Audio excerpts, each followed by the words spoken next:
Pero bueno, vamos a orar un momentito, vamos a invocar la presencia del Señor. Si gusta cerrar tus ojos y vamos a esperar un momentito en el Señor. Vamos a hacer espacio al Espíritu Santo.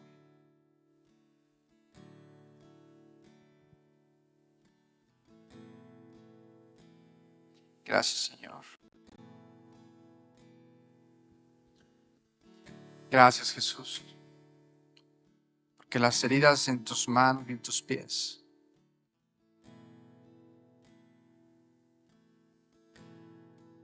quedaron como marcas por toda la eternidad.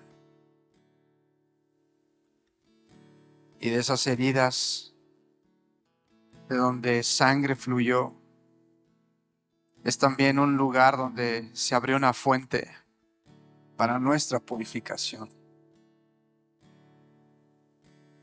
Y gracias a eso podemos ser restaurados.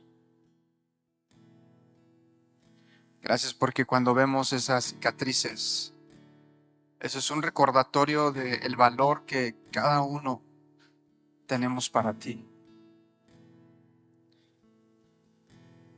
Y gracias porque las cicatrices nos hablan de cuánto nos amas, de cuánto valemos.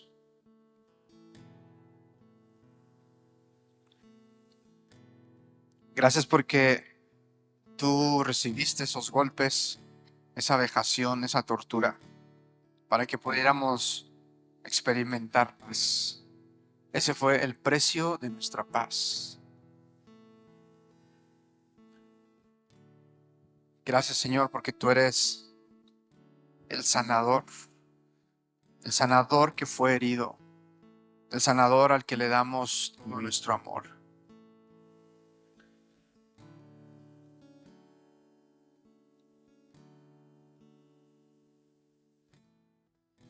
Y gracias porque a pesar de que tu muerte fue tan grotesca,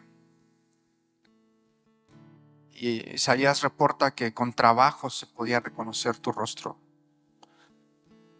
fuiste traspasado por nuestra rebelión, golpeado, latigado y escarnecido. Isaías te describió como ese cordero llevado al matadero que enmudeció. Y lo hiciste porque estábamos perdidos. Fue la manera de rescatar lo que se había perdido. Fue la manera de restaurar nuestra comunión con Dios.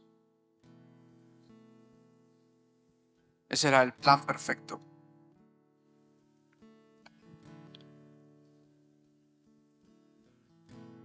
Gracias, Señor, que a pesar de que Dios te quebrantó y fuiste herido por nuestra rebelión, fluyó sangre de redención. Y gracias a esa gran hazaña que Isaías describe, Isaías 53, fuiste exaltado por tu Padre. Dios te exaltó, Jesús, te coronó y te sentó sobre un trono eterno. Y por eso podemos decir, aleluya, Cordero.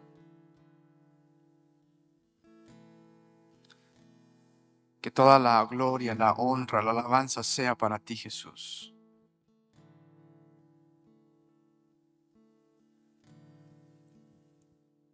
Exaltado sea sobre toda tu creación. Que tu nombre sea adorado entre las naciones.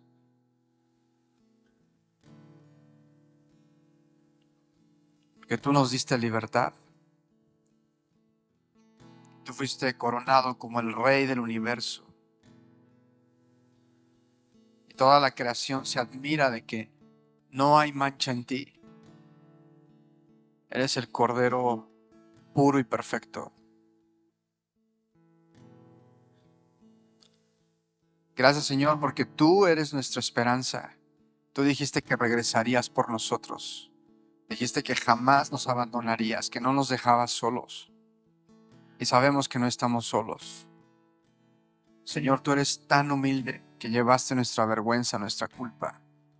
Por eso te podemos dar nuestro corazón. Gracias, Jesús, porque tú nos vistes de justicia y tú nos llamas tu herencia.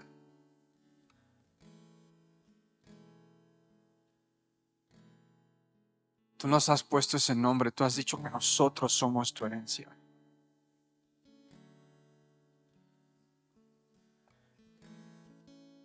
Y eso nos asombra, Señor, y nos llena de gratitud.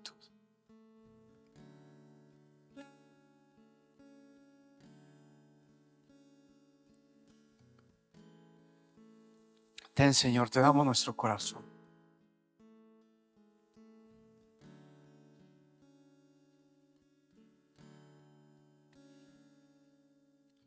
Cuánto te amamos.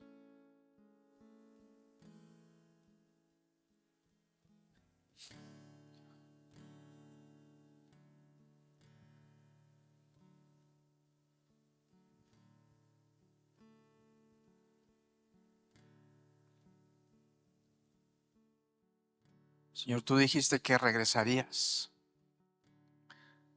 La palabra dice que tú eres nuestro eterno intercesor.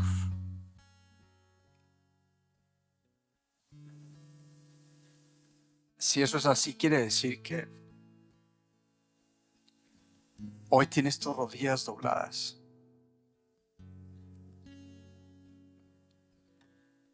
orando por nosotros, orando que nuestra fe no caiga.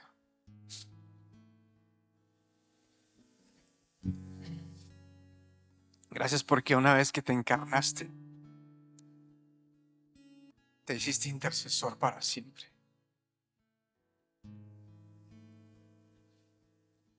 ¿Y cuántas veces hemos sido sostenidos por tus oraciones a nuestro favor? ¿Cuántas veces tus oraciones han callado la voz del enemigo, la acusación?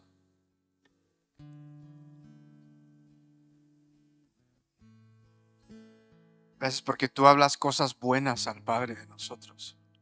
Tú nos justificas. Y tú estás comprometido con nosotros. Tú eres nuestro sumo pontífice, nuestro apóstol jefe. ¿Quién como tú, Señor Jesús?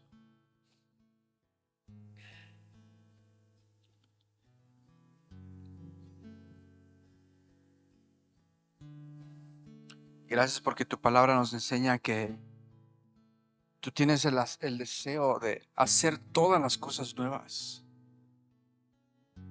de renovar la tierra. Eso está en tu agenda, eso es lo que harás. Es el propósito que cumplirás, hacer todas las cosas nuevas. Y por eso pagaste el precio. Moriste y resucitaste por nosotros, lo hiciste por nosotros, en obediencia al Padre. Incluso tu comunión con el Padre se interrumpió para poder llevarnos de regreso.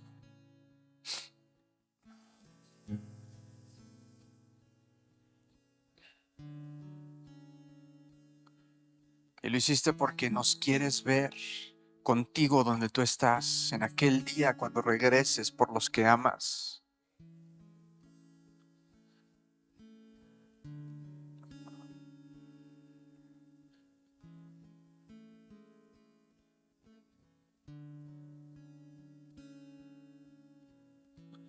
Gracias porque seguimos siendo el sueño en tu corazón, Jesús. Estamos asombrados de ti. Gracias por todo lo que has hecho. Nos humilla y nos llena de gozo la manera en la que nos amas. Gracias por todo lo que has hecho. Y aún con toda nuestra obediencia podríamos expresar cómo nos sentimos a la luz de tu gracia.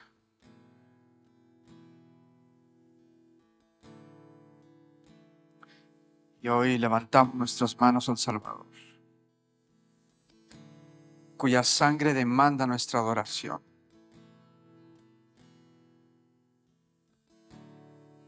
Y recibimos de ti, Jesús. Gracias porque toda buena dádiva y todo don perfecto desciende de lo alto del Padre de las luces. Y gracias, Jesús, porque tienes tantas cosas buenas para darnos y para compartir con nosotros. Señor Jesús, gracias por tu Espíritu que reside en nuestro interior. Gracias porque por ti podemos experimentar el amor del Padre. Que ese amor nos abrace.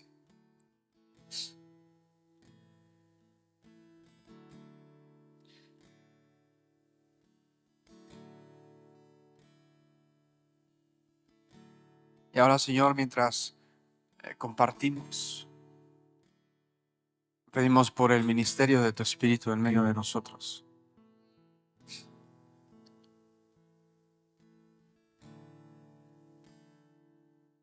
Padre, te amamos. Y amamos a tu Hijo a quien enviaste.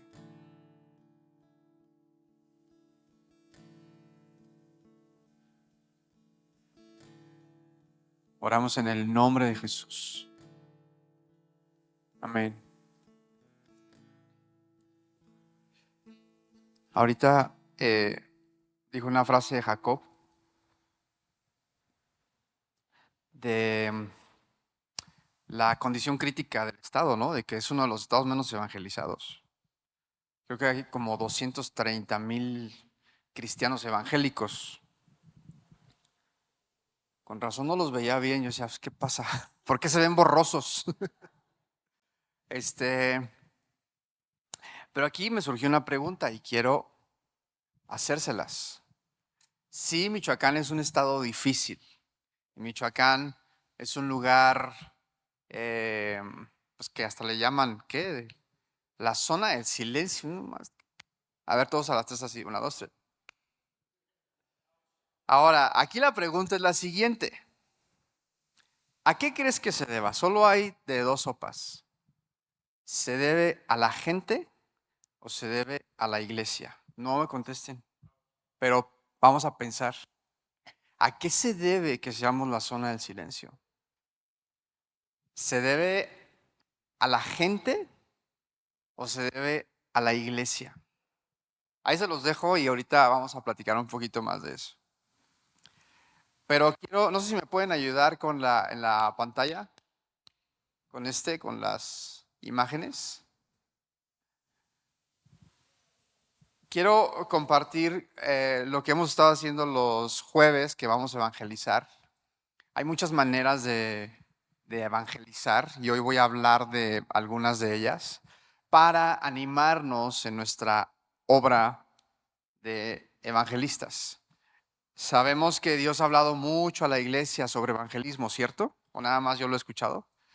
Dios nos ha hablado mucho y vienen profetas, vienen pastores, y como que Dios está haciendo algo específicamente en el área o en el ministerio de evangelismo en la iglesia. El Señor nos está llamando a evangelizar. Entonces, bueno, una de las respuestas es que estamos usando este cubo con el que muchos están ya familiarizados. Pero no sé si me pueden ayudar en la pantalla con las imágenes del cubo, porque quizá no lo alcanzan a ver hasta allá. Pero este cubito está muy padre porque resume, lo puedes hacer en 1 minuto, lo puedes hacer en 5, la historia de redención y termina con una invitación a que la gente tome una decisión. Entonces, en esta primera imagen voy a explicar el cubo. Entonces, en el principio, Dios, que es santo, Dios es el de acá, el de este lado, Dios que es santo, que es puro, que es luz, creó al hombre. Y Dios creó al hombre a su imagen y semejanza. ¿Por qué nos creó a su semejanza? Porque está interesado en comunión con nosotros. Por eso nos creó a su semejanza. Sin embargo, esa comunión fue interrumpida por nuestro pecado, nuestras malas decisiones, la oscuridad del hombre. Y la Biblia explica, en la siguiente podemos ver, La Biblia explica que la paga del pecado es la muerte. Pero Dios mismo proveyó la solución y envió a su Hijo para morir en nuestro lugar, para que nos sustituyera en esa muerte que merecíamos. Y Cristo Jesús fue clavado en esa cruz y sufrió el castigo que nosotros merecíamos. Y Cristo Jesús efectivamente murió y fue sepultado en una tumba. La siguiente podemos ver. Fue sepultado en una tumba y esa tumba fue asegurada con una piedra. Pero, ¿qué pasó al tercer día? Y cuando preguntamos esto, toda la gente sabe. ¿Qué pasó al tercer día? Al tercer día, Jesús resucitó. Y al resucitar, Jesús demostró que no hay nadie que tenga más poder que Él tiene incluso más poder que la muerte, porque nunca ha habido nadie que resucite por su propio poder. Y Jesús resucitó y con esto demuestra que es hijo de Dios, demuestra que es el juez de la tierra, demuestra que no hay nadie que tenga más autoridad que Él. Y su resurrección nos da el hermoso regalo de restaurar nuestra comunión con Dios. La comunión que se había perdido en un principio es restaurada. Y Jesús se vuelve el camino, la verdad y la vida. Y nadie puede llegar a Dios si no es a través de Jesús. Ni nuestras buenas obras, ni nuestro currículum, ni nuestra educación, ni nada nos puede llevar a Dios, sino solamente la obra expiatoria de Cristo Jesús a nuestro favor. De tal manera que Jesús restaura nuestra relación con Dios, la muerte y resurrección de Cristo nos pone en una relación correcta con Dios y nos libra del castigo eterno para permitirnos vivir para siempre con Dios. De tal manera que cuando nosotros creemos estas verdades, y es la última, aquí el cubo muestra varias imágenes de que gracias a eso tenemos el privilegio de la oración, podemos tener comunión con Dios. Tenemos la bendición de tener la palabra escrita que nos ayuda a cultivar nuestra relación con Dios. Es importante que una vez que aceptamos estas verdades, tengamos amigos con los que caminamos en estas verdades, amigos que comulguen, que crean estas mismas verdades. Y también es importante que compartamos lo que Dios empieza a hacer en nuestras vidas una vez que damos este paso. De hecho, los mejores evangelistas son los cristianos nuevos. Son los mejores evangelistas, que lo hacen de manera muy natural y con mucho entusiasmo. Ahora, esto que les dije es el speech, el discurso que hacemos cuando vamos a las casas. Cada quien lo hace un poquito diferente, pero es la manera en la que yo lo hago. Y hoy vamos a tener una breve capacitación para motivarlos a que te agregues, te integres a los tiempos de evangelismo, que hay diferentes opciones. Pero bueno, el Señor nos ha estado hablando como iglesia, de manera colectiva, de que nos movilicemos a evangelizar. Y ahorita te voy a dar una manera de cómo puede ser nuestra respuesta. Porque o solo hay de dos, o somos misioneros o estamos en un campo misionero. No hay más. Y el ser misionero no es una ubicación. A veces tenemos la idea de que si decimos misionero, pensamos en una ubicación geográfica, en un lugar. Pero ser misionero es una mentalidad y un estilo de vida. No necesariamente habla de un lugar geográfico. Y hay 6 métodos de evangelismo y mientras los menciono, quiero que tú ubiques dónde estás, porque estoy seguro que todos estamos en alguno de estos. Hay 6 métodos de evangelismo. Uno es el confrontacional. A ver, di, confrontacional. Muy bien.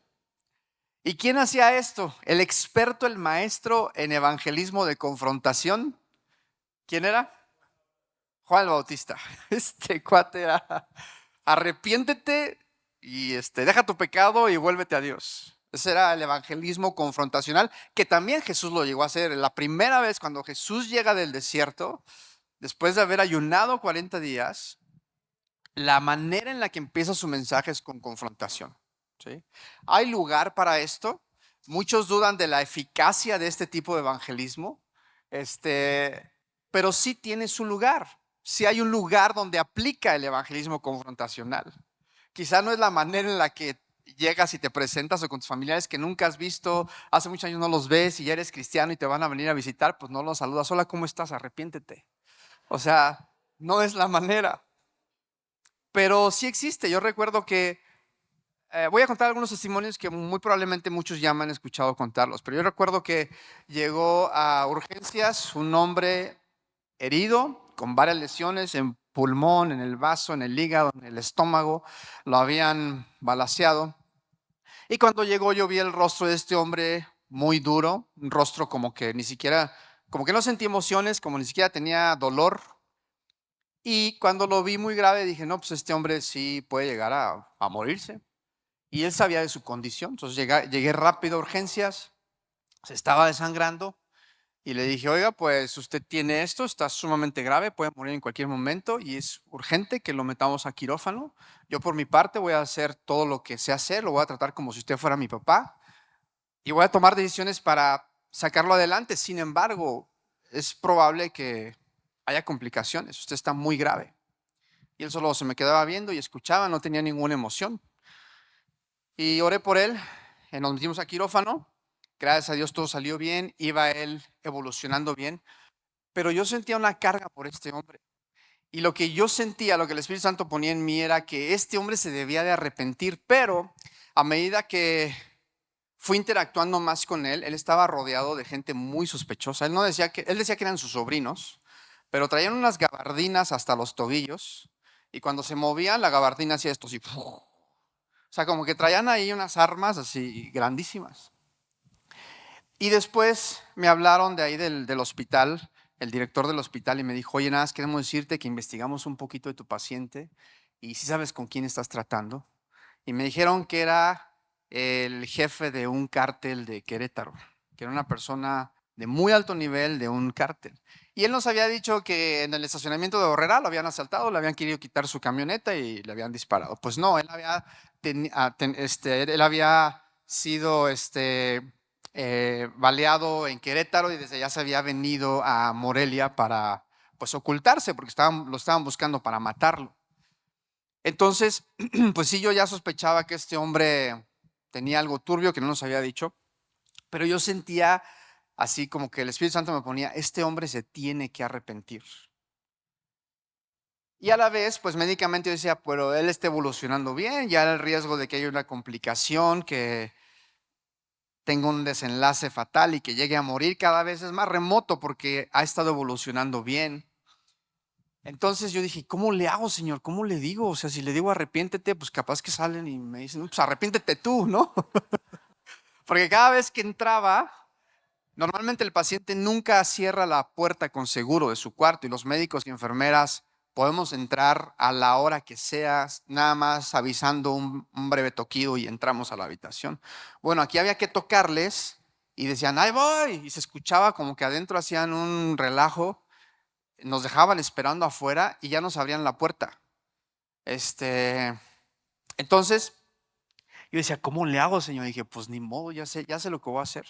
Entonces, cuando yo oraba por este paciente, cuando lo llevé al arrepentimiento, le dije, oiga, pues va bien, vamos a seguir orando y pidiéndole a Dios que, pues que lo cene, entonces voy a orar por usted, ¿está bien? Y él siempre me decía que sí, me decía sí. Dije, vamos a orar y ya yo ponía mi mano sobre él y yo empezaba a orar por arrepentimiento por los dos. Yo decía, Señor, perdona nuestros pecados. Y yo me ponía ahí con él, ¿no? Señor, pues perdónanos, la verdad es que te hemos fallado bien feo. Y decía, Señor, por favor, perdónanos toda nuestra oscuridad y maldad, lávanos, Señor, por favor. Y dije, sí, pues así ya cuando menos no va tan fría la cubetada de agua, ¿no? Y yo le decía, a ver, repita estas palabras y todos los días yo oraba por arrepentimiento con él, pero pues a mí también me servía, ¿no? Y entonces resulta que un día, después de estar 2 semanas en el hospital, me habla uno de sus sobrinos y me dice, doctor, ya nos vamos. Y yo, no, pero es que todavía no lo estoy dando de alta. Yo creo que le falta como una semana más para poder egresarlo. Doctor, nos vamos. Ah, bueno, pues así, pues sí. Y dice, ¿qué tenemos que hacer? Yo, pues nada más paguen y listo, se van. Normalmente uno como médico tiene que ir a hacer un resumen, entregar una carta de alta voluntaria y es un trámite burocrático que no toma mucho tiempo, pero hay que hacerlo. Bueno, ni eso me dejaron hacer. Del hospital era un cuento, no, así como de altísimo. Pues pagaron todo así en efectivo y se fueron. Bueno, como a la semana me entero en las noticias, un amigo me manda, oye, este era tu paciente. Se salió de un hospital donde estaba internado, muy grande aquí en la ciudad, y se fue a un hospital chiquito, una colonia, sí, X, una colonia pequeñita, una clínica chiquita. Ahí se fue porque lo estaban buscando para matarlo. Bueno, pues fueron a esa clínica, lo sacaron y lo mataron. Entonces, pero este hombre se arrepintió. Este hombre, a mí me consta que se arrepintió de sus pecados y varias veces. Y me consta que pidió perdón y juntos oramos y dije, Señor, tu sabiduría y pues tú lo hiciste y literalmente pues lo trasladaste. O sea, ¿quién se iba a imaginar que un delincuente de un día a otro iba a estar contigo como en la cruz? ¿Recuerdas los que estaban al lado de Jesús, un delincuente? Y bueno, este es evangelismo confrontacional. Va a tener algún momento donde aplica confrontar a la gente.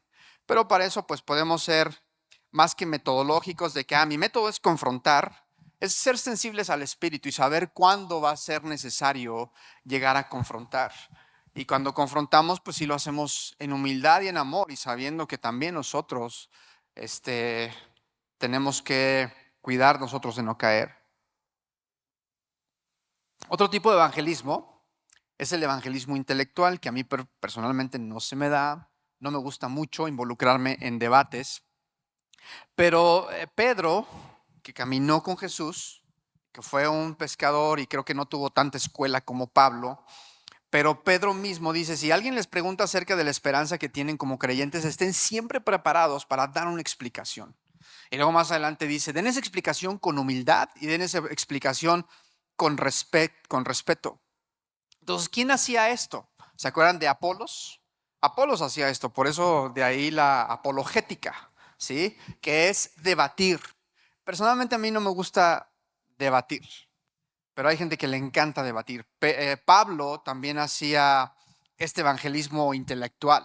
Jesús mismo llegó a hacer este ejercicio de debate intelectual desde que tenía como 13 años, se metía a la sinagoga y se ponía a debatir con los escribas y con los maestros de la ley. Jesús sí llegaba a hacer esto. Este es el evangelismo intelectual.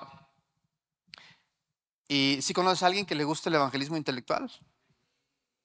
¿A alguien aquí le gusta los debates? ¿A Jacob? ¿Sí? Pocos, ¿ok? Sí, no es como, pues qué bueno, si les gusta y Dios les da esa gracia, pues adelante. Otro tipo de evangelismo, este me encanta, es el evangelismo testimonial y ahí todos podemos hacer ¿sí?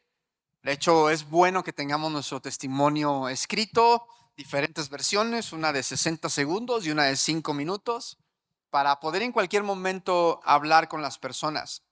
Este evangelismo testimonial es, ¿te acuerdas del ciego que Jesús sana? Jesús va y está, un ciego anda por ahí caminando cerca del templo y Jesús toma tantita tierra, hace como una masilla, bendita masilla, hace así como que lodito y se lo unta en los párpados y le dice, ahora ve y lávate al estanque. Yo tengo una teoría de por qué hizo eso, pero va, se lava en el estanque y de repente ven al ciego que ya andaba caminando y los escribas lo mandan llamar, oye, ¿qué no es ese el ciego? A ver, ven. Y le dicen, oye, ¿qué te hizo? ¿Quién te lo hizo? Y él, pues, y no sabía. Hubo un momento donde el ciego dijo, pues no sé, solo un hombre me dijo que fuera y me lavara y ahora veo. Y ya después el ciego se encuentra con Jesús, ¿sí recuerdas? Se encuentra con Jesús y Jesús le dice, bueno, pues no peques más para que no te ocurra algo peor. Y entonces este hombre dice, ahora ya sé quién es. Y lo vuelven a llamar y llaman a los padres del ciego, ¿te acuerdas? Y está ahí el ciego y están sus papás y dicen, este es su hijo. Y ellos, pues sí, sí es nuestro hijo. ¿Y nació ciego? Sí, pues él nació ciego de nacimiento. Y entonces, ¿cómo fue? Y ahí estaban pregunte y pregunte. Y el ciego, el ex ciego, les dice que es más de que ustedes también quieren ser sus discípulos, por eso me están preguntando. Y ellos, no, ¿cómo crees? Tú fuiste concebido en pecado. Y ellos estaban argumentando con preguntas teológicas muy correctas, los escribas y los fariseos. Y el que había sido ciego no tenía nada de teología. Su teología se resumió a su testimonio y dijo, después de que lo acosaron con tantas preguntas, bueno, dinos, ¿y cómo te hizo? ¿Y por qué te lo hizo? ¿Y por qué a ti? Si tú estás lleno de pecado, ¿y por qué? Y dice, bueno, yo solo sé una cosa. Yo era ciego y ahora veo. ¿Cómo les queda el ojo? ¿Qué más les puedo decir? O sea, es lo único que sé y que Él me sanó y nada más. Ese es el evangelismo testimonial. Simplemente está diciendo, pues yo era así y ahora sucedió esto. ¿Qué más te puedo decir? Ese es muy bonito el evangelismo testimonial. Cuando las personas se encuentran llegan a tocar por sí mismas el poder y la gracia del Señor. A un amigo le regalé un devocional. Yo no tenía mucho interés o energía de sentarme y guiarlo y hablarle y simplemente se lo di y un día me dice, oye, pues, ¿qué crees que pasó? Esta persona no cree en nada en Dios, no es religioso, no tiene nada que ver con la religión, no está interesado en la religión ni en una relación con Dios, pero lo empezó a leer y me dice, oye, ¿qué crees que decía ahí que describiéramos las áreas, pues, que nos han costado trabajo en nuestras vidas, las luchas que hemos tenido o lo que no nos gusta de nosotros? Y dice, yo hice mi lista. Y luego continuaba ahí, decía, ahora pregúntale al Espíritu Santo qué piensa. Y pues yo hice lo que ahí decía, pregunté y en eso sentí un abrazo, sentí como que alguien me abrazó. Y dice, y en eso sentí que yo estaba exagerando las cosas y que no era tan grave. Y sentí que todo lo que yo pensaba de mí era muy diferente a lo que el Espíritu Santo que dice ahí me estaba diciendo. Y empecé a llorar. Yo hace mucho que no lloro, pero estuve llorando mucho tiempo, pero fue un llanto muy bueno, no fue un llanto como de tristeza, fue un llanto que me hizo sentirme muy, muy a gusto y ahora siento mucha paz en cuanto al futuro de mi vida. Y wow, eso fue solito el Señor y este amigo teniendo una interacción. Ese es el evangelismo testimonial. Otro cuarto tipo de evangelismo es el evangelismo relacional. ¿Te acuerdas de el Gadareno en Lucas 8? El Señor cruza el lago, llega con el Gadareno, que estaba lleno de ¿cuántos demonios? ¿Te acuerdas? ¿Te acuerdas cómo se llamaba el demonio? Se llamaba Legión. Y cuando ven al Gadareno sentado en su juicio, bañadito y ahí al lado de Jesús, ¿qué le pidió el Gadareno a Jesús? ¿Se acuerdan? Dijo, por favor, déjame seguirte. ¿Y qué indicación le dio Jesús? Le dijo, ve a tu familia y diles lo bueno que Dios ha sido contigo. Entonces, este es el evangelismo relacional. En nuestras relaciones, en nuestro día a día, hay una interacción y hay diferentes oportunidades para hablar del amor y de la misericordia del Señor que ha tenido hacia nuestras vidas. ¿A cuántos les gusta este tipo de evangelismo relacional? ¿Cuántos aquí practican el evangelismo relacional en el trabajo? Una vez, este también cuenta como evangelismo relacional, pero una vez estaba operando temprano, eran como las 6, 7 de la mañana, estaba operando. Y en ese tiempo yo tenía un devocional a las 4 de la mañana, lo tuve por una temporada, en Facebook. Tuve mi devocional, ahí se unían varias personas y después de ahí me fui a operar, estaba operando. Y en esa cirugía, como que el equipo no había hecho bien su trabajo y no estaban las pinzas correctas, la máquina del anestesio no estaba en orden, había como que la gente estaba desconectada, como que no. Entonces yo me empecé a enojar y empecé a vociferar. Y empecé, bueno, pues ¿qué no sabían que íbamos a tener cirugía? ¿Qué no sabían el tipo de cirugía que vamos a tener? Si saben que ahí está la programación, deben de tener todo listo. Y agarraba las pinzas y las ponía. ¡Ta! Y ya estaba yo pues, súper enojado. Y según yo, pues es que esto repercute en el paciente, ¿no? Yo estaba justificándome como, aquí tienen que saber que tienen que estar todos haciendo bien las cosas. Y estaba ahí enojado y regañando a todos. Y en eso mi ayudante que estaba enfrente me dice, doctor, vi su devocional en la mañana. Yo, ¡ay! No, me cambió la cara y la actitud así, pero yo, sí. Y luego la enfermera bien abusada también brincó. Ay, sí, doctor, ya sé que tiene unos devocionales temprano en la mañana, sí. ¿Y de qué se trató? Y vi como los dos se vieron y se rieron así como, lo tenemos. Pero bueno, ese fue evangelismo relacional. Ya le dije, no, pues perdónenme porque estoy aquí gritando y sí me la aplicaron, la verdad. Otro tipo de evangelismo es el evangelismo de invitación.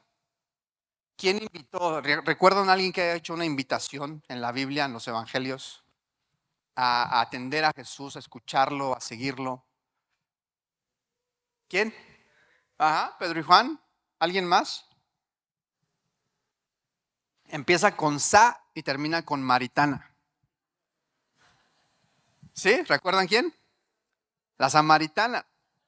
Ella está ahí con Jesús y se desnuda en su corazón y todo lo oscuro, lo sucio, lo vergonzoso sale a la luz con Jesús y en vez de retraerse en vergüenza e irse acongojada, triste, después de que todo su pecado salió expuesto, corre con alegría. Vengan a que vean al hombre que me dijo todo lo de mi vida.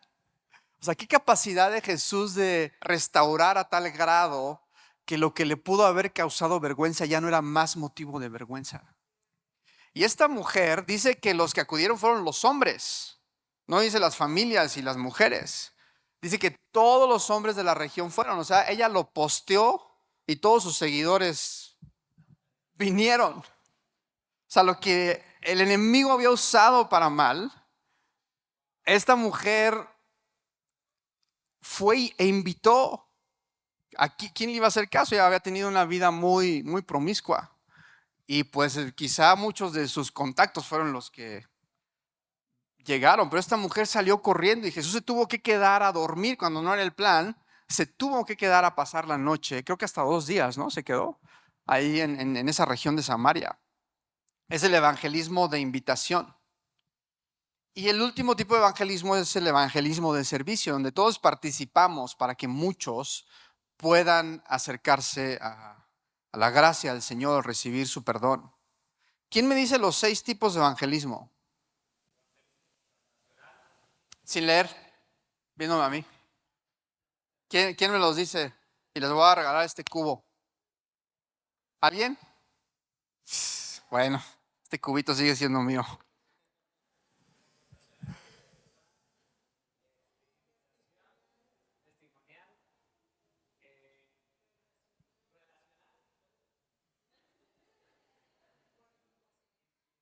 Bueno, se lo damos a Henry, ahorita al final. Muy bien. Ahora, también hay otros tipos de evangelismo. Estos quizás son métodos, o le podemos poner como sea, pero hay tipos de evangelismo. Hay 2 grandes tipos de evangelismo. El evangelismo de programa o de método, que tiene mucho que ver con lo que nosotros sabemos, estamos haciendo un método. Y este evangelismo, ojo, las características que voy a decir no son exclusivas de este tipo de evangelismo, pero sí son características que tiene. El evangelismo de método toca la mente, apela a la mente de la persona. Y lo hacemos con medios naturales, ¿sí? Con medios físicos, no espirituales. Narramos una historia, platicamos, tenemos una conversación. Y la comunicación es en un sentido. Nosotros hablamos y el otro escucha. Ese es el evangelismo programado o de método. Y es uno de los métodos más usados hoy en día. Por ejemplo, ¿dónde vemos este evangelismo de método? En las cruzadas, por ejemplo, una cruzada evangelística. O en saturación se llama, saturar, que todas las casas, toquemos en todas las casas y todas las casas escuchen. Y hay otro tipo de evangelismo, pero los dos se pueden combinar, no quiere decir que uno es mejor que otro, solo para que tengamos entendimiento de lo que estamos haciendo. Y el segundo tipo de evangelismo, este me gusta mucho, es el evangelismo de poder. Te voy a poner un ejemplo. Cuando he llegado yo a tocar el evangelismo de poder, tengo muchos testimonios que a lo largo de mi caminar con Cristo he tenido el privilegio de experimentar esto. Si ahorita te los platicara, tú tendrías un concepto irreal mío. No quiere decir que así me despierto todos los días. Simplemente son testimonios que sí, yo estoy seguro que no soy el único, a muchos aquí nos ha pasado. Pero este testimonio ya también lo he compartido en algunas ocasiones. Yo estaba viviendo en Zacatecas, estaba estudiando cirugía en Zacatecas y tenía que ir en mi carro hasta Guadalajara para tomar el avión para ir a Veracruz a un congreso de cirugía. Entonces esa noche yo tenía guardia, entonces me apuro a hacer todas mis cosas para tratar de dormir unas horas porque tenía que salir a las 4 de la mañana, manejar hacia Guadalajara. Total que la guardia se descompuso, no pude dormir, tuve muchas urgencias, estuve operado toda la noche, llegaron las 3 de la mañana, dije, no, si me duermo ahorita una hora me voy a quedar dormido, me tengo que ir ya. Me eché mis dosis de café, una coquita y un pingüino, lo recomiendo cuando tengas una urgencia. Y ahí voy en la carretera de Zacatecas a Guadalajara manejando. Entonces ya los planes no me habían salido como yo pensaba. De hecho salí un poquito más tarde y voy nervioso y voy pues manejando rápido hacia Guadalajara. Y me pasó algo raro. Mientras voy acercándome a Guadalajara, algo aquí en mi interior se empieza a agitar. A mí nunca me sudan las manos. Bueno, ese día me estaban sudando las manos y sentía taquicardia. Y estaba escuchando una canción que repite así como por 15 minutos, vivirás y no morirás, en el nombre de Jesús, muerte te vas, y lo repite una y otra vez, y se acababa y la volvía a poner, y se acababa y la volvía a poner, y se acababa y la volvía a poner. Mientras más me ibas acercando a Guadalajara, este, este éxtasis o estas emociones iban aumentando. De tal manera que ya voy entrando a Guadalajara, empieza a haber más tráfico, ya vas entrando a la ciudad. Y yo empecé a orar en lenguas. Iba orando en lenguas y manejando. Y en eso pues ya empieza a haber más carros y luego en los semáforos varios carros al lado. Entonces dije, no, aquí la solución es sacar mi teléfono. Para que no me viera la gente que estaba acá rockeando, hablando en lenguas así. Entonces llego, esto fue hace muchos años, antes de que hubiera Uber. Entonces llego a Guadalajara y dejaba mi carro en casa de un tío, de ahí tomaba un taxi para el aeropuerto. Dejo mi carro y llamo a los taxis donde siempre llamaba, porque ya había hecho este recorrido varias veces. Y llamo a la línea de taxis que yo ya conocía y me dice, el número que usted marcó no existe. Y yo, no, ¿cómo esto no puede ser? Vuelvo a llamar y el número que usted marcó no existe. Dije, qué raro, no puede ser. Y ya voy tarde, ya voy apenas para tomar el vuelo. Entonces me salgo corriendo a la avenida más próxima, pero mientras iba a la avenida yo seguía llamando. Dije, no, es que raro que no me contesten en estos taxis. Y es la compañía más grande de taxis y he llamado muchas veces y este número lo conozco y me dice que no existe. Seguía llamando. Ya cuando llego a la esquina, justamente voy llegando a la esquina y se orilla un taxi. Le digo, llévame al aeropuerto. Me subo y cuando me subo voy checando mis documentos, que llevara mis papeles, que llevara todo lo que ocupaba para el congreso. Como después de unos 10, 15 minutos que chequé todo, ya como dije, bueno, ya voy a llegar un poquito rayando al aeropuerto, pero ya. Entonces volteo y le digo, ¿qué tal? ¿Cómo estás? Buenas tardes. Y me saluda el hombre y cuando me volteé a ver, yo me asusté. Su cara era un rostro gris y sus ojos eran como dos abismos negros profundos, como que no tenía vida este hombre. Entonces, pues ya le hice así, no, no es cierto. Dije, ay, Señor. Y yo como que me conecté con Dios y dije, Señor, ¿qué onda con este hombre? Y él me empezó a pasar tarjetitas de prostíbulos y cuando vengas a Guadalajara, mira, aquí está la diversión, no sé qué. Y yo, Señor, ¿qué onda con este cuate? ¿Qué le pasa? Y entonces el Señor me dice, háblale de mí. Dije, ok, va. Y dije, cómo le entro? ¿Qué le digo? Oye, ya empecé a conectar con él la plática. Y, oye, el clima, qué calor está haciendo, ¿verdad? Y él sí. Oye, ¿cuántas horas trabajas al día? Oye, y no sé. Plática trivial. Y yo sentía que el Señor me decía, Renato, ya, háblale de mí. Pues sí, Señor, pero ¿qué le digo? Espera, me estoy tratando como de conectar. Y en eso el Señor me la suelta, así, tun, tun, tun. Me dice, tiene dos hijos. Tiene una hija y un hijo. Y su hija es mayor y tiene un espíritu de temor sobre su vida. Yo, wow, ¿y qué hago con esa información? Entonces dijo, bueno, la voy a acomodar y vamos a ver cómo resulta aquí, ¿no? Pero no supe cómo acomodar la información, no supe cómo. Y el Señor solo me dijo, Renato, ya. Así que ya no me quedaba otra. Le dije, oye, ¿tú tienes dos hijos? Me dice, sí. ¿Y lo tienes una hija y un hijo? Sí. Le dije, ¿y tu hija es mayor que tu hijo? Sí. Y le digo, ¿y a qué le tienes miedo? Y empieza el hombre a llorar. Y se sacudía en el volante, no me quiero morir, no me quiero morir. Y estaba así, pero berreando el hombre. Entonces yo dejé que se desahogara un poco y cuando terminó, le dije, oye, pero ¿tienes alguna enfermedad terminal? ¿Tienes cáncer? O no, no, nada de eso. ¿O tienes alguna amenaza de muerte? No, no. Y simplemente no me quiero morir. Y no he podido dormir. Tiene varias semanas que no concilio el sueño, no puedo dormir. Y no sé qué sería de mis hijos si me llego a morir. Y él no tenía ningún motivo para tener ese temor. Entonces ahí entendí cuando el Señor me dijo que tenía un espíritu de temor. Y le dije, ay, mira, te voy a explicar, se llamaba Carlos. Te voy a decir lo que pasa, Carlos. Tú eres un prisionero y estás en una prisión de temor. Y ahí tu verdugo es Satanás y te está atormentando con esto. Le dije, ¿sabes por qué supe que tenías dos hijos, una hija, un hijo y tu hija mayor? Y me dice, no, ¿por qué? Dije, porque Dios te conoce y me dijo lo que sabe de ti para que sepas que Él te está viendo. Le dije, entonces tú estás en una prisión y pues el verdugo Satanás te está atormentando. Pero hay uno que le llamamos el Salvador y Él te puede hacer libre hoy. Si tú invocas su nombre, Él puede venir y darte libertad.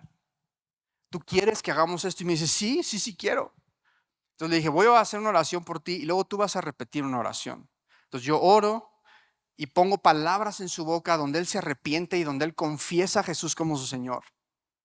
Y cuando terminamos, Él se empieza a carcajear. Y estaba así lleno de alegría y con carcajadas y me volteé y me dice, ¿qué me hiciste? Y digo, pues es el Señor. Entonces seguimos hablando en el tramito que nos quedaba para llegar al aeropuerto, donde le expliqué ahora su nueva naturaleza como hijo de Dios. Y cuando llegamos al aeropuerto, él estaba muy agradecido, me dio una bendición muy bonita. Ah, y el Señor me dijo, Renato, este hombre a lo mejor nunca en tu vida lo vas a volver a dar. Y el Señor me dijo, está luchando con áreas en su economía. Así que, dale más de lo que te va a cobrar para que él aprenda a ser generoso como su Padre en el cielo es generoso. Entonces le dije, pues ya eres tu de hambre. Entonces como que dije, ay Señor, es como que se me la pone bien difícil, ya bien recortadito así con el presupuesto para Veracruz, ¿no? Y dije, bueno, y ya cuando le doy, le dije, mira, recibe esto, Carlos. Y le dije, esto es para que tú sepas que tu Padre Celestial es un Padre generoso. Y la manera que tú vas a romper con estos asuntos en tus finanzas es que tú imites el corazón de tu Padre. Tu Padre es generoso y te ha dado vida eterna. Y tú ya no se le dio una explicación. Y ya, cuando yo salí de ahí, me subo al avión y yo empecé a llorar. Y vi cómo el Señor atrasó toda mi agenda, incluso como que podía ver ángeles bloqueando la línea de teléfono para que este encuentro sucediera. Y pude ver, como otras veces lo he visto, al Señor Jesús poniendo un ultimátum diciendo, hoy es el último día que Carlos es atormentado, no más. Y yo decía, Señor, ¿cómo nos usas a gente frágil y débil para avanzar tus propósitos? Y yo estaba asombrado, decía, Señor, ¿cómo amas? O sea, ¿cómo? ¿Cómo estabas pensando en Carlos? ¿Cómo bloqueaste la línea de teléfono? Y cómo cuando llego a la esquina es el primer taxi. Y todos los clientes que tuvo antes de mí seguramente lo fueron acercando al lugar donde Dios quería encontrarse con este hombre. ¿Ese es el evangelismo de qué? Evangelismo de poder. Entonces, creo que no voy a alcanzar a terminar todo lo que quería contarles hoy. Así que me voy a brincar a la conclusión. Pero este evangelismo de poder es sumamente efectivo. Jesús hizo todos los tipos de evangelismo. Y este evangelismo de poder es el que vemos en el pozo de Jacob con la samaritana. Le dice Jesús, ve y trae a tu esposo. No, pues, ¿cuál esposo no tengo? Sí, efectivamente, dices bien. Y con el que estás ahorita no es tu esposo, ya has tenido 5. Y Jesús le empieza a decir, ese es evangelismo de poder. Jesús dice las cosas como el profeta que es. Este también se llama, algunos lo llaman evangelismo profético. ¿Y cómo crees que podemos llegar a experimentar más de este tipo de evangelismo siendo metódicos en el evangelismo? Que empecemos de alguna manera, que seamos metódicos y sistemáticos. A medida que más evangelicemos, vamos a empezar a tocar en esta dimensión de evangelismo profético o evangelismo de poder. De hecho, dice Pablo que la profecía tiene ese objetivo. Si entra un incrédulo y escucha una palabra profética, que la profecía es para animar, consolar y exhortar o edificar, que queda acorralado y esa persona no va a tener de otra más que reconocer a Dios.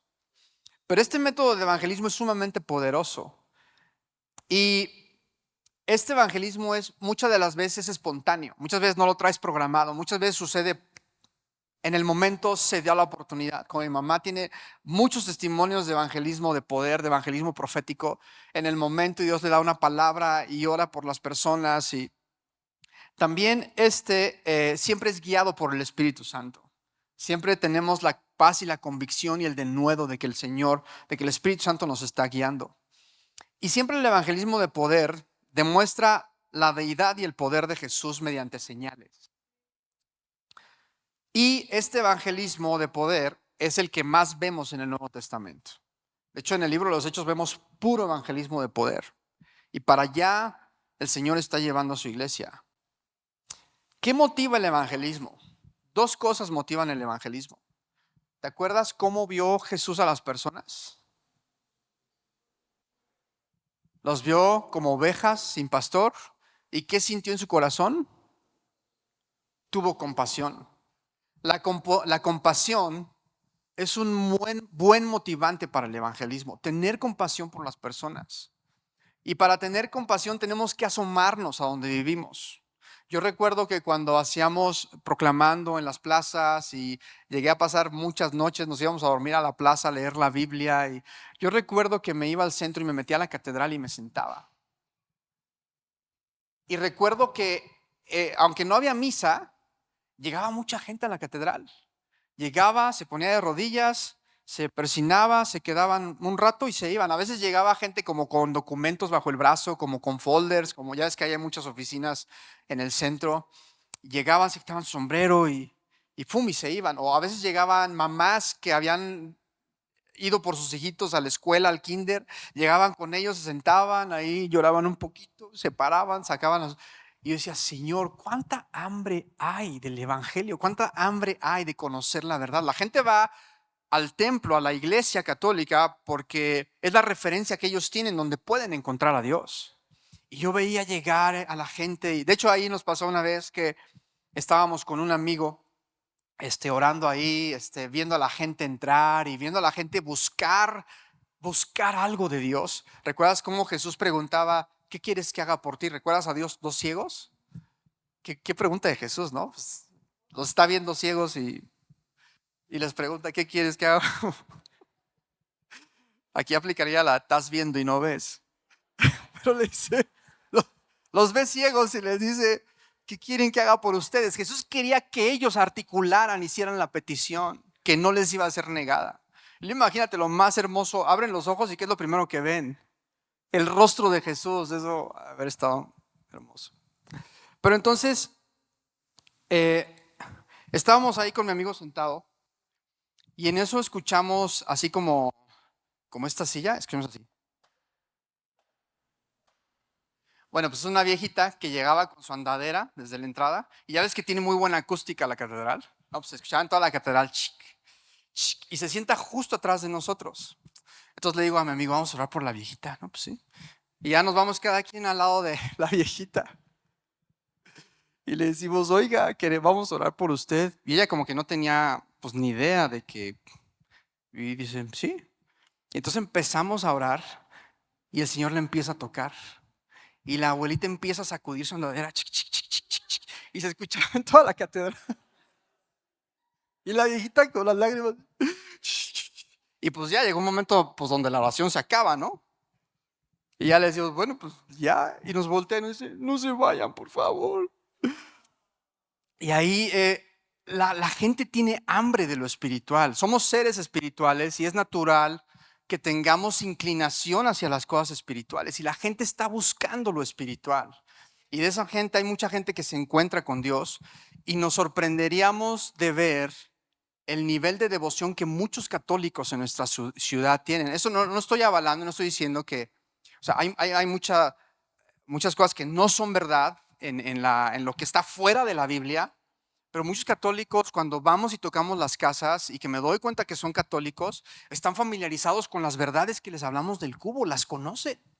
Entonces, eh, ¿qué motiva el evangelismo? La compasión, entender que la gente sí necesita y sí quiere conectar con Dios. Esto también nos da una mentalidad victoriosa. Si no, está re duro, la gente es bien necia, eso incluso enferma nuestro corazón.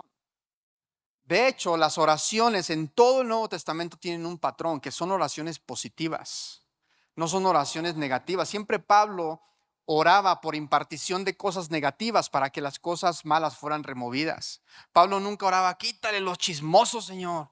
O nunca oraba, quítale lo mentiroso. Siempre decía, que el amor de Dios abunde más y más en sus corazones. ¿Qué pasa si abunda el amor de Dios? Pues el chisme y la mentira y se va. Entonces siempre Pablo oraba por impartición de cosas positivas. Esa es la regla de las oraciones que hace Jesús y que hace Pablo a lo largo del Nuevo Testamento.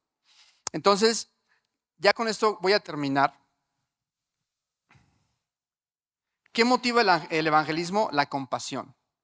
Pero hay otra cosa más superior, más sublime que motiva el evangelismo. ¿Qué es? La excelencia de Cristo.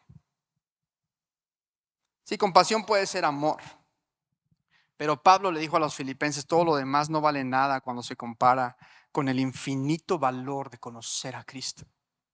Ok, sí tenemos compasión por la gente, pero hay algo más superior que es la dignidad del Hijo de Dios, el valor que tiene Jesús. Queremos que la gente conozca, pues no porque están lejos de Él, no nada más por eso, queremos que lo conozcan porque Él es digno de recibir su recompensa. Porque Él vertió su sangre para tener a la gente como su herencia. Entonces la motivación más alta para hacer evangelismo es tener una perspectiva correcta de quién es Jesús. Y ya con esta me despido. Me voy a brincar, que ya no vamos a alcanzar a ver todo lo que quería compartirles. Fui muy ambicioso. Bueno, ¿me pueden poner la escala de Engel y ya con eso terminamos? No sé si me la pueden poner, la escala de Engel que les pasé.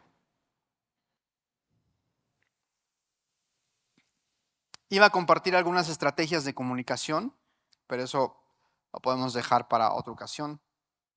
Pero aquí la escala de Engel, este hombre describe en dónde está ubicada cada persona cuando se le presenta el evangelio. Y para eso ocupamos discernimiento o conocer nuestra cultura para saber dónde está la gente o hacer unas preguntas que nos ayudan a saber por dónde vamos a dirigir la conversación cuando evangelizamos. Pero está en el negativo 10 y está en el 5. 5 es cuando un creyente comparte la vida y la fe de manera efectiva. Eso es así como ya el objetivo. Y el -10 es la gente que no tiene ni idea de Dios, que hoy en estos días que estamos viviendo es muy poca la gente que no tiene ni idea de Dios, porque el ambiente espiritual cada vez está siendo más conocido por la gente, por las redes sociales. Hay mucho información acerca de esto. En el -9 es la gente que ya se siente vacía. Quizá no tienen interés por Dios, pero andan así en la vida como, pues, whatever, ¿qué más da? El -8 es algunos que ya tienen una vaga idea de, pues creo que mi abuelita era cristiana, una vaga idea del cristianismo. El -6 ya saben del evangelio. El -5 no solo saben del evangelio, sino que son positivos hacia el evangelio. Dicen, ay, esos me caen bien. Esos me caen bien porque siempre andan contentos. Hace poco estuvimos con un amigo que está muy reacio a la religión, que él lo llama así. Y cuando convivió con varios que amamos a Jesús, completamente imperfectos y bien necesitados, pero que amamos a Jesús. Y cuando convivió al final dijo, pues yo antes no creía en Dios, pero ahora que estuve con ustedes, lo estoy considerando. Ese es como una actitud positiva hacia el evangelio. -4 es personas que ya experimentaron el amor de Cristo. No son cristianos, pero ya recibieron el amor de Cristo. Alguien los fue a visitar, alguien oró por ellos, alguien se interesó en ellos. El -3 es cuando la gente ya da un pasito más y dice, yo creo que yo necesito esto. Yo creo que el motivo de mi estado actual es que me falta lo que ellos tienen, que me falta relacionarme con Dios. El -2 es que ya conocen las implicaciones del evangelio. Me tengo que arrepentir, tengo que cambiar mi manera de pensar. El -1 es el que ya tiene el reto de responder personalmente, decir, ok, tengo que tomar una decisión, tengo que decidirme. Y el 0 es el que ya se arrepiente y pone su fe en Jesús, y de ahí empieza el crecimiento. Por eso nos ayuda a ubicar dónde puede estar la gente con la que convivimos y compartimos todos los días. Pero bien, pues vamos a terminar y vamos a orar para que Dios nos conceda el nivel de compasión necesario para que nos movilicemos a evangelizar.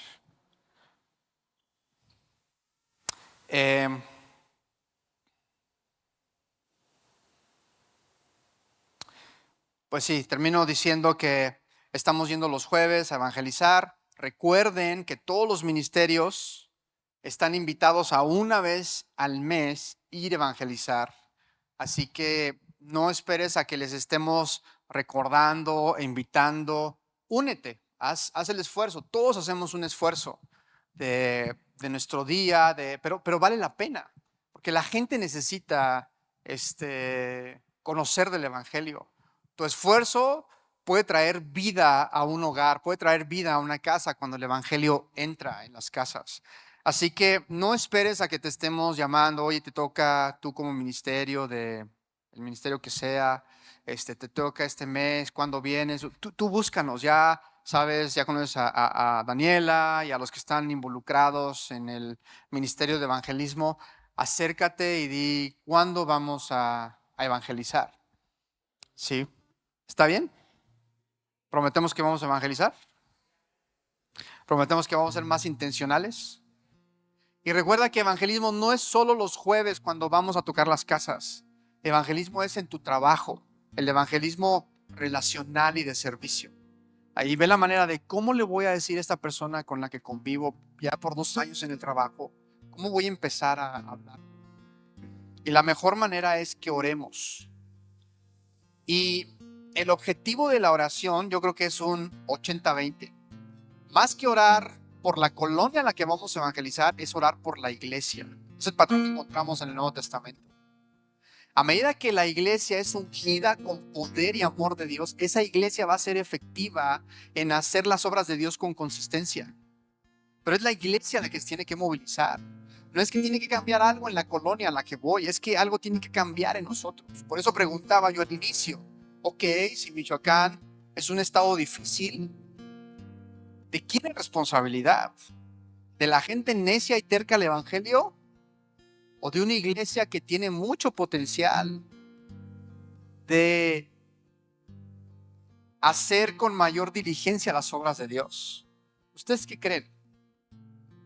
Mano derecha, los que crean que es la gente del Estado. Mano izquierda, los que crean que es responsabilidad de la iglesia. ¿Esa es derecha o izquierda? Ah, es izquierda. Sí. Es izquierda. Y vamos a terminar orando una oración del apóstol Pablo.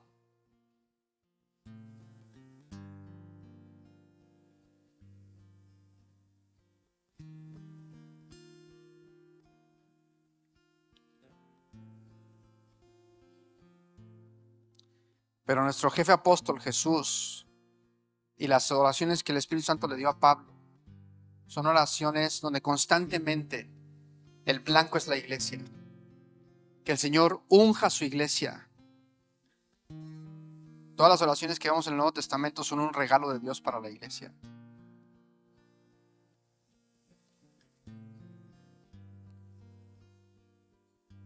Y que el Señor fortalezca su iglesia. Pues aquí estamos, Señor, delante de ti. Pedimos que tú nos unjas y nos fortalezcas para hacer las obras de Cristo. Señor, sí pedimos por los perdidos, pero no es que tú traigas a los perdidos, es que tú nos lleves para ir por los perdidos, así como Jesús fue por la oveja perdida. No la oveja fue a Jesús. La oveja estaba perdida, no tenía dirección. Señor, moviliza a tu iglesia, lo pedimos. Ten misericordia de nosotros y enséñanos el buen camino del evangelismo. Y ahí en tus propias palabras, si quieres hacer un compromiso con el Señor, dile en tus propias palabras, ten una conversación personal con Él.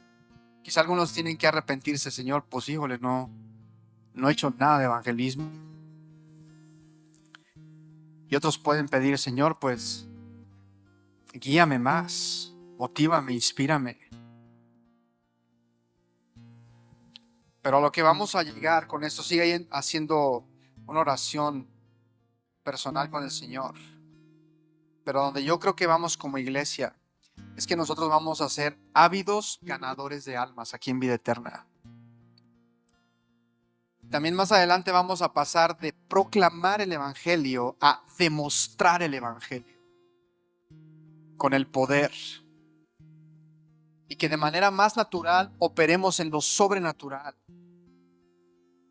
Señor, porque hoy reconocemos que hemos sido comisionados por ti para continuar esta obra. Estamos en esta etapa después de tu primera venida y antes de tu segunda venida. Estamos en este intermedio y queremos ganar tantos cuanto sea posible. Señor, que en un año la iglesia se vea diferente, que en un año sople una hermosa gracia para evangelizar con humildad y con naturaleza. Que ese sea nuestro estilo de vida, no solo en Vida Eterna, sino en las iglesias cristianas, todas las iglesias donde invocan el nombre de Jesús en la ciudad. Señor, te damos gracias.